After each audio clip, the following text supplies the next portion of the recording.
The steam engine for its type is the fastest land vehicle.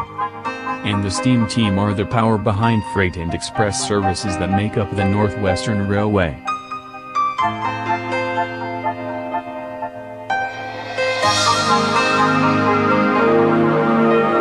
This is the Northwestern Adventures.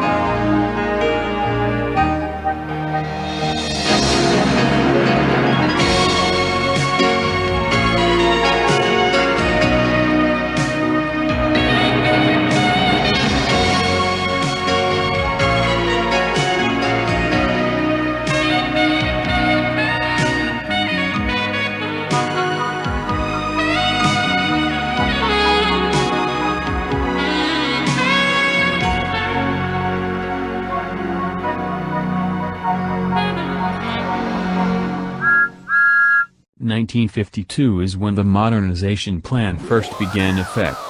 It meant that most steam engines would be replaced by diesels in the next 15 years. One day Edward was talking to Murdoch, one of the engines who would take a passenger train to Barrow where a soda engine would go. "I am upset at the current state of the world. My class of engines is only a few years old and we are still being built by the tens. But we'll all be withdrawn in 10 years thanks to this plan." "But aren't the only diesels simple shunter and small goods engines? The shunter's on their way replacing the tank engines. How long will it be until the mainline diesels show up?" "I'd say sometime in the next 5 years. You're lucky to be so old and lived so long. Steam engine days are numbered. But I fear that the day of scraping is soon approaching." Edward was worried. His parts whirled and he clanked about when he puffed. He was still upset about losing the last half of his cattle train the previous week and losing Thomas's passengers when he was sick a few days ago. But he had to go to Vicarstown. James was waiting with a train of passengers to be taken down the Normanby branch. He was a little late taking the train and James made sure that he knew. "What a bunch of old iron. You're so slow you make us wait for trains." James complained to Thomas and Percy about this later that day. Thomas and Percy were upset that Edward was being treated like this. The next day, James's driver quickly got sick and had to be taken home, leaving James in a siding. Then some little kids walked onto his footplate and started messing with his controls. "Hey kids! Get out of there! You might make me move." Then they did make him move.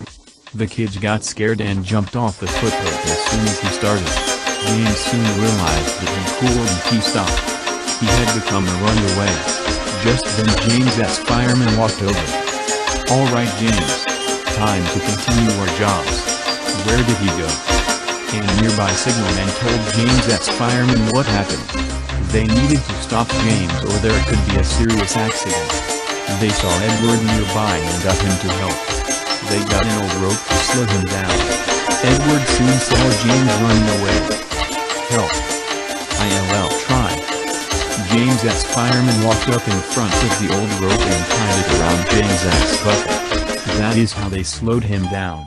I rewarded Edward by taking him to the works. When he was there he saw Skarloey for the first time in years. Skarloey told Edward about Sir Handel and Peter Sam. But those stories are also seen in the Narrow Gauge Adventures. Winter has quickly approached and Thomas decided to help out an old friend that Christmas, but I will save it for next time.